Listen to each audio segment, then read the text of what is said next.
All right, thanks everybody for joining today. My name is Mayuresh Gaitonde, and I'm a network reliability engineer at Roblox. Today's talk is going to be about network automation at Roblox, but I'm going to try and keep it a little bit different. Uh, Quite often we hear people coming in, especially on this platform, and showcasing all the awesome tools and technologies that they've implemented in order to solve their automation problems. However, I feel that there is generally a lack of conversation around some of the real world problems and challenges that one may face in today's production network environments, and also discussions around some of the solutions to those problems. So, today's talk is not so much a deep dive into any specific technology or automation stack that we've implemented, but it's more of an attempt to highlight how we at Roblox have built and evolved our automation stack over the past few years, hopefully giving you an understanding of how that has helped scale the Roblox production network infrastructure as well. So we'll start off by looking at some of the background on the Roblox infrastructure from a few years ago and some of our initial approaches towards getting some basic automation in place. We'll then discuss the problems and challenges that we faced with our automation stack over time as the network grew and the user demands increased. So this increase in demands it caused us to rethink our approach in several key areas and to evolve the automation stack with a focus on improving reliability and scalability as well. Along the way, we also learned several key things related to building and operating a robust and scalable network automation stack. And some of these takeaways I'll try and share towards the end as well. So let's start a little bit of introduction on what Roblox is. For those who don't know, Roblox is a massively multiplayer online game creation platform. We're not so much a game as we are a platform and one that allows users to play a wide variety of games created by developers as well as other users as well. The platform also has a huge social aspect to it where friends can get together and host virtual parties and hangouts and stuff like that. We have millions of monthly active players, so it's imperative for us to design, implement, and optimize our infrastructure systems, including our networks and the associated automation with scale in mind. So, just to start off with a little bit of background on where we started a few years ago, back in late 2017, 2018, we basically operated out of a single data center in Chicago. The network there was built using legacy hardware and featured really outdated network designs. They had one large flat layer 2 network, and this network was really difficult to troubleshoot, operate on day-to-day basis. Was hard to scale and grow this kind of network as well. So the infrastructure team, which was mainly comprised of just a handful of folks at that time, was faced with the growing challenge of overhauling the existing network and building a more modern, cost effective, and scalable replacement to meet increased player demands. So, a decision was made to build the Roblox cloud. This cloud would initially be comprised of a new data center in Chicago as well, that would have in house compute as well as all the supporting network infrastructure. As you can see in the picture here, initially we would be starting off with just a single data center in Chicago, and that would later expand out to multiple data centers in the US, as well as several smaller data centers known as points of presence or POPs all over the world by the end of December 2018. These POPs would help us accommodate future growth and as well as improve player performance over time. Now, in order to build and scale this new network, it was imperative that we took an automation first approach. The reasons for taking an automation first approach should be pretty apparent to most people here, and this is because all of our data centers were going to be built with scale in mind as well as our POPs as well. So that's where the NRE team was first established, and our main goal was to build a scalable, robust, and reliable network automation stack that could facilitate network deployment as well as help with day-to-day operations and monitoring. The primary focus was going to be reliability, as the name suggests, and building high fidelity monitoring and alerting systems was going to be our number one priority. We also took a very customer centric approach. in which we will be working very closely with other teams inside of our network engineering organization in order to gather requirements and to implement the right solutions. So let's discuss a little bit on our initial approach to network automation. Whenever we set out to build a network automation stack, the first thing that usually needs to be implemented is what's called a source of truth. It's not a must have, but over time, the advantages of a source of truth become really apparent and pays off over time. The source of truth, as most people already know, is essentially a database that serves as the authority for what the network needs to look like. The network is usually modeled into this database, and the rest of the tooling and the framework plugs into this source of truth in some fashion. So, with that in mind, we decided to implement a popular open source solution called Netbox that would serve as a source of truth. Once Netbox was stood up, we needed a way for network engineers to express their network design in a user friendly manner, and also a way to translate that intent into objects inside of Netbox. So, with that in mind, we wrote a tool called the Netbox Builder. This is a Python tool that provides a declarative way, or used to provide a declarative way, to translate intent into Netbox objects. It also included a resource allocation engine that would be able to allocate different resources required to operate a given network element. Examples of these resources include autonomous system numbers, interfaces, IP addresses, and so on. Like I mentioned before, monitoring and alerting was a number one priority for us. And we all know that network devices typically expose a large number of metrics that need to be collected, stored, as well as visualized in a centralized fashion. So we wrote a custom data collection script that would talk to network devices using whatever protocols they would support. The base underlying code base was based out of or depend or derived from open source vendor libraries that were available to us at that time. We leveraged the telemetry stack that was already being managed by our site reliability team in our organization. That was a TIG stack, which basically has different components that you can use to set up your telemetry pipeline. InfluxDB was the one that was used for storage. For alerting, we generally used the TIG stack as well, and alerting was accomplished by writing TIG scripts using Capacitor, and dashboards were built using Grafana. The expertise of the SRE team at that time greatly helped us in setting this up. So besides this, there were several other sources of network information that needed to be collected and stored as well. And we used whatever stack was available to us at that time, which the rest of the organization was also leveraging. An example of that would be using the ELK stack, which is the Elasticsearch stack for things like syslog. Now, the second most important task for us was to implement a config management and device provisioning framework that would allow teams to rapidly deploy new networking gear as well as to manage their network device configurations on a day-to-day basis. So the first version of this framework used Ansible, which is another popular open source tool for remote network device management. Network device properties were stored not only in Netbox but also in Git. This was because not all of the properties required to generate a device config would necessarily fit inside of Netbox. So as a result of that, we organized these variables in the form of group and host variables for those familiar with Ansible inside of a Git repository. And then these variables were used to create our templates that would be pushed to network devices for the config management. We tried to use vendor-provided Ansible models wherever possible, and we also stood up a open source AWX, which is a UI framework for running Ansible jobs. The second part of it was device provisioning, and this was mainly accomplished at that time by also running Ansible playbooks that would connect to devices over console terminals and push out configs that way. The provisioning process also involved code upgrades or firmware upgrades, but at that time these were mostly performed manually. We also used a bunch of mostly older vendor source console modules to write some of these playbooks as well. So the above stack, it kind of served us well for the first 8 to 10 months in the beginning, but as the network grew, some challenges started to surface.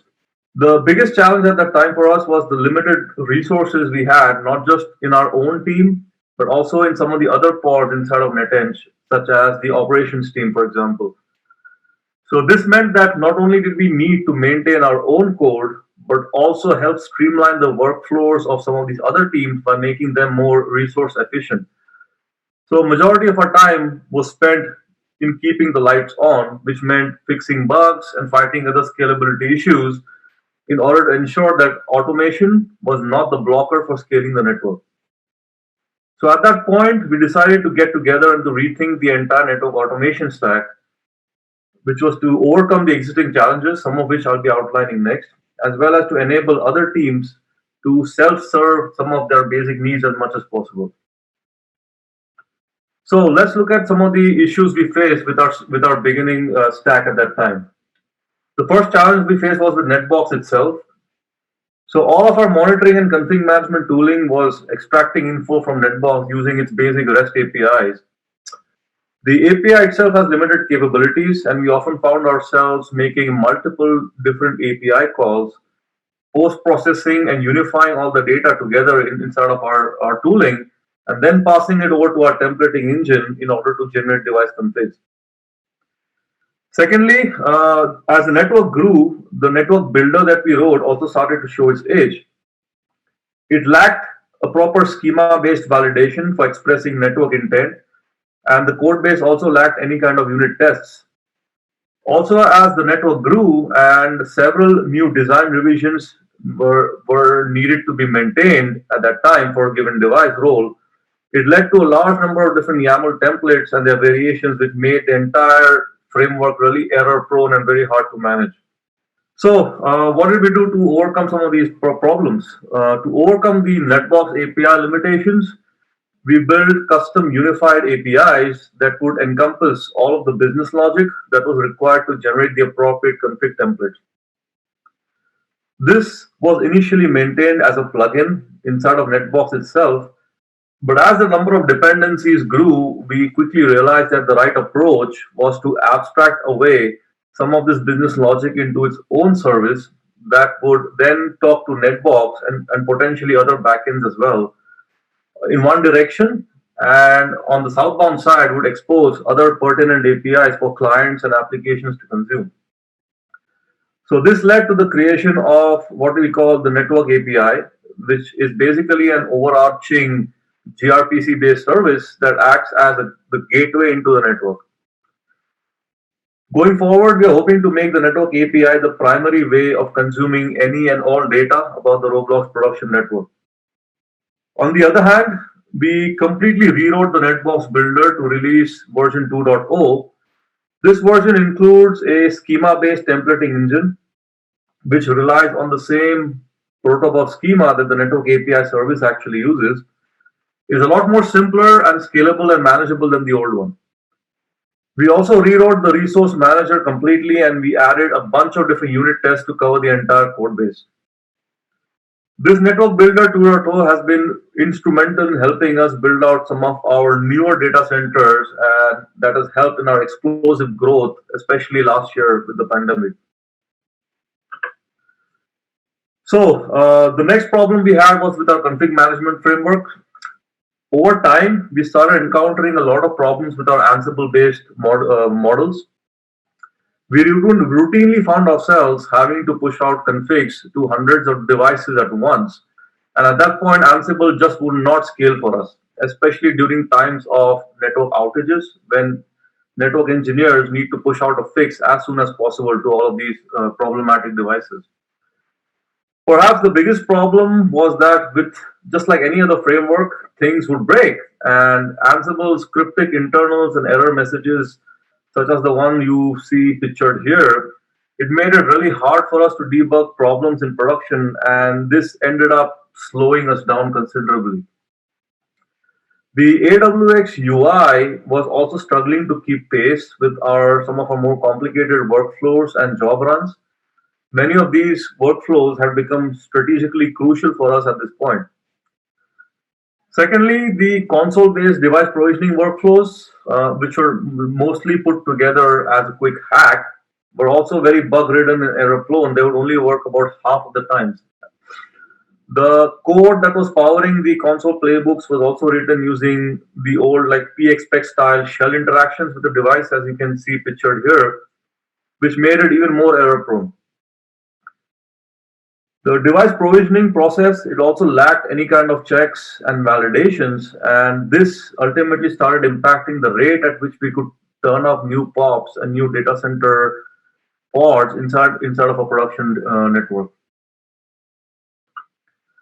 So to solve the Ansible problem, we moved to a pure Python-based framework called Nornir. This provided us with basic inventory management capabilities.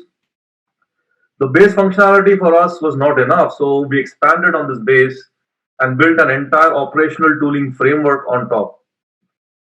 This would be a modular system that would be a collection of different Python scripts that would help us with various operational needs, including config management and device provisioning.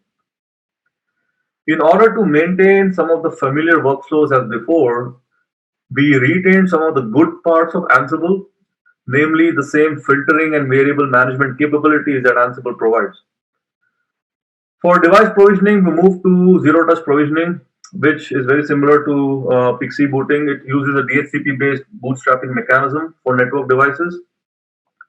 We leveraged the Nornir framework to build an entire end-to-end workflow for device provisioning that was complete with both pre and post validation checks.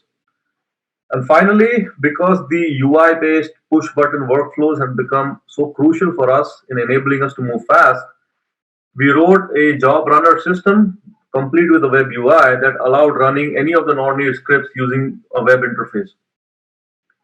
So this framework has also again helped us grow our scalar networks at a rapid pace to accommodate player growth throughout the globe. So as you may have noticed, the common theme so far has been that we regularly challenge the status quo. We solicited regular customer feedback from all the stakeholders and consumers of our tooling, and wherever necessary, we came out with improved versions of these tools and frameworks that incorporated the best of the old while trimming out the worst of the old and adding new features as well. Now, let's talk a little bit about monitoring and alerting. Our initial approach to alerting was simply sending everything down to a single Slack channel. All of our alerts would be dumped into a Slack channel. So, needless to say, as the network grew and the volume of alerts increased, it became really hard for us to distinguish the noise from the legitimate alerts. Given that we had a very small team and a single person on call at any given time, this quickly led to alert fatigue. We also lacked a unified view of all of our alerts coming in from our different sources, and we also lacked the ability to take specific actions on alerts. Examples of these actions include acknowledging an alert, clearing an alert, suppressing an alert, stuff like that. At any given time, the network also generates a very high volume of repetitive alerts that can easily be managed by using software. So the need of the hour for us was a comprehensive alert management framework that would help make the on-call more manageable. So with that in mind, we created an in-house tool called Alert Manager. The reason for going in-house at that time was because there was nothing out there in the wild that would satisfy all of our requirements that we had for this system. So this alert manager, it acts as a single pane of glass for all of our alerting needs. Users can visualize and interact with different alerts. It provides features such as alert aggregation. It's also able to automatically plug into our source of truth, which is Netbox, and automatically suppress alerts by fetching the operational state of devices and other network elements. Finally, it also allows more advanced workflows such as auto remediation, wherein we are able to offload trivial high volume alerts to a robot for initial triage and for possible remediation as well. We recently wrote a tech blog about this entire framework, and if you're interested, I would encourage you to go out to the provided link here so you can read more about it offline. The last piece I wanted to highlight is the challenge that we face with our monitoring stack. So the data that we had collected, it had to have a long retention time in order to comply with network analytics, and forecasting requirements. The version of InfluxDB we were using at that time, it had a rather inefficient storage engine, which meant that we had to constantly keep a track of storage and migrate to larger disks over time. Secondly, writing alerts meant writing tick scripts. These tick scripts had really steep learning curves and were rather cumbersome to maintain and debug on a day-to-day basis. Our capacitor instances had also started hitting scaling issues as the number of increase alerts had increased and the network actually expanded as well. Finally, the SQL-like language that InfluxDB used at that time also meant that the burden of creating dashboards it fell entirely on the NRE team. Even for us, complex dashboarding required some degree of trial and error before we could get it right. So all of this meant that we could not safely transition to the self-enablement model of empowering other teams to control the features that they wanted. So the solution to this thankfully turned out to be pretty straightforward. We migrated all of our monitoring over to Prometheus, which is another very popular time series database. Prometheus has been proven to be generally more efficient than InfluxDB based on real world usage. And personally, we observed over a 5 time increase in disk efficiency for all of our metrics. Of course, this differs based on cardinality and other things. It is also orders of magnitude easier to learn and write Prometheus query language or PromQL. And this meant that with a little bit of guidance, we could enable other engineers to write their own dashboards as well as queries. Finally, Prometheus also has a built-in alerting system that utilizes the same PromQL query language to generate alerts, which meant that we had one less component to manage and to take care of. So, with because we wrote much of our automation stack in-house, this has allowed us to control our own destiny and to move fast while iterating over time. This has allowed us to build what we call our self-service model. One of our guiding principles for writing our tools has been to take the long view, which meant that we've always tried to build extensible frameworks and not just ad hoc scripts. This meant making software like Alert Manager and Nornir plugin driven, where new features and scripts can easily be added. Network engineers are able to write their own scripts, audits, as well as to create their own dashboards. All of the heavy lifting is usually taken care of by us as owners of the framework, and the network and operational engineers can then simply focus on the business logic when writing their scripts. This also meant that we could extend some of our tools to more easily fit the use case of teams even outside of network engineering organization. And finally, incorporating a user interface has allowed teams that are outside of NetEng to also assist in growing the network as needed. And examples of these include people who actually work out of the data centers in Chicago and some of the other locations around the world. So these folks can actually help us in growing the network by running these workflows by simply pushing a button on a web UI. And all of this without requiring any knowledge of how the network works or what the software systems are that power the underlying network. So finally, I'd like to highlight some of the key takeaways for us from this journey so far. First off, network automation is definitely no longer nice to have, especially in a fast-paced, growing production network environment that needs to scale rapidly. Because network automation adds strategic value to your overall business plans, it's really important to hire the right people to get the job done. I would even go so far as to say that network automation needs to fit within the core business strategy of the organization as a whole. Secondly, don't strive for perfection on the first attempt, right? The old adage of done is better than perfect has proven to be true time and again, as some of the real world examples in prominent companies across the world and even at Roblox has shown. Try to standardize on network designs wherever possible. Clean and robust network automation usually goes hand in hand with clean and standardized network designs. However, also be prepared to maintain and support multiple revisions of those designs in your tooling and all of your frameworks as well. It also helps to carefully evaluate the functionality that comes out of the box with open source tools and frameworks. Chances are that as you grow, these functionalities may not be enough for you, and most likely you will need to add other features and functionality on top. And as such, it is imperative and important to choose solutions and products that allow for a seamless way to extend their base functionality. Also, remember that open source is not always the right answer.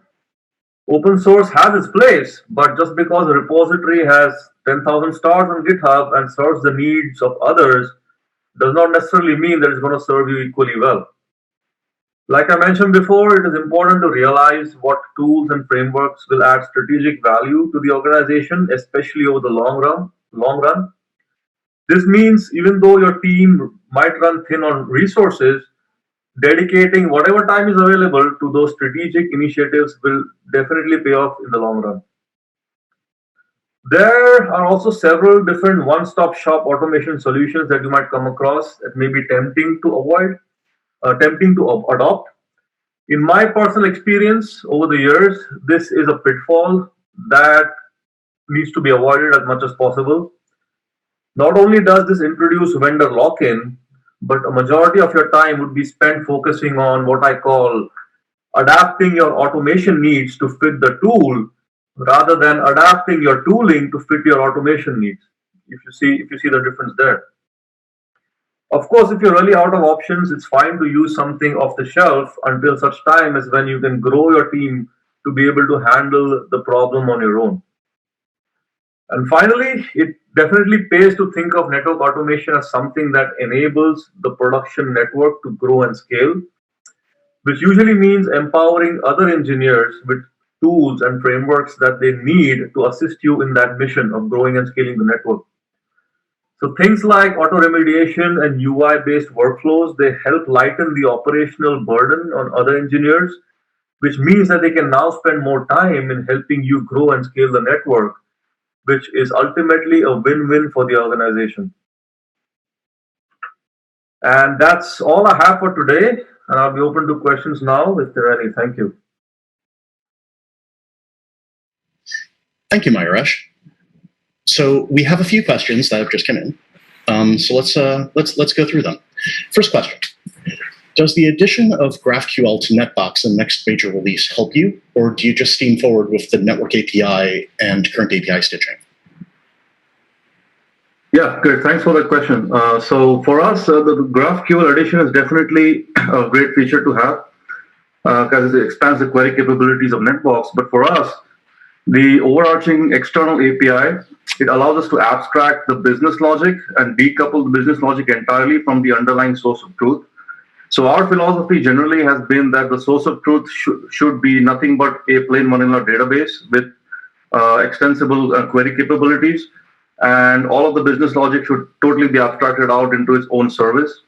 The leaner the database is kept, the better it is. The external API also allows us to plug into other organizational engines for authentication, authorization, and stuff like that without actually maintaining two separate components for that specific use case. So for us, it is definitely going to be the external API which will be the way to move forward. All right.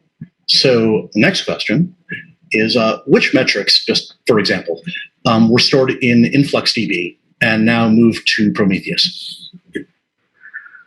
So pretty much all of our network device metrics, which includes like interface statistics, BGP metrics, other utilization issue counters and stuff like that, we pretty much moved entirely away from InfluxDB into Prometheus. Okay. How does your existing automation deal with new device or new vendor intros into the network? So wherever possible, we try to leverage our core way of interacting with network devices today is via Napalm, which fortunately brings in a lot of multi-vendor capabilities out of the box. There have been devices, for example, we're building our own optical network. So there have been like some optical devices which don't necessarily, fit into the Napalm framework. So for that, we've managed to, because the architecture is so modular and plug-in driven, we are easily able to use whatever libraries the vendors provide, whatever APIs they provide, and to create modules that talk to these new networking vendors over time as well. Okay, totally. So, so another question. So, and this is something that we all deal with. When you have network engineers who write their own tools, like you or me for that matter, how do you define what the ongoing support structure looks like? Because you have these tools and dashboards that are written, and if the original network engineer leaves, what happens? How do they get supported? How do you end up avoiding building up just another version of tech debt?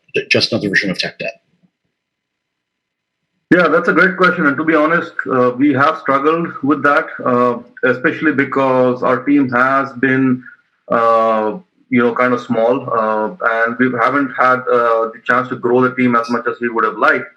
But generally, we try to, provide a contract, meaning that as long as the network engineers adhere to the core underlying framework and how the code needs to be structured in a specific way, and as long as they inherit certain libraries that bring in instrumentation capabilities, centralized logging, those kind of things, it makes maintaining the code base and those scripts a lot easier, pretty much for anybody else taking over the framework or after the original author leaves as well. So the trick for us has been to centralize things as much as possible to provide a common observability and monitoring framework, not just for our network, but also for our tooling and scripts as well. All right. So last question here. Actually, no, we got a couple of questions. Take it back. We get your questions. So context-aware alerting is huge and missing from nearly all traditional monitoring. At a previous firm, we did some sort of consolidation-related alerts. Are there any thoughts on contributing or open sourcing your approach on monitoring? Definitely, yes. Context-aware alerting is one of the core features of our Alert Manager framework. It plugs directly into Netbox. It can also plug into any other source of truth to fetch metadata about alerting entities. Right now, the system is kind of coupled into, kind of tightly into the some other internal Roblox systems. So there is some work in progress to abstract out some of the core logic into its own code base that we can eventually open source. So yeah, we definitely have plans of doing that in the near future. Great. All right. This looks to be the last question. Following up slightly on the Prometheus question above, do you store significant model-driven streaming telemetry there? And if so, what's the retention period? Good question. So we are not currently using streaming telemetry. We're still using the pull model, where we use either JSON or netcom to pull data from the devices. But yeah, everything goes into Prometheus. Retention is mostly driven by forecasting and analytics requirements. We have high availability cluster setup. We also have a long-term storage engine that connects into our short-term Prometheus instance. So just we can horizontally scale that engine, and we can add more machines into that cluster and grow the scaling and retention capabilities as we need. Okay, great.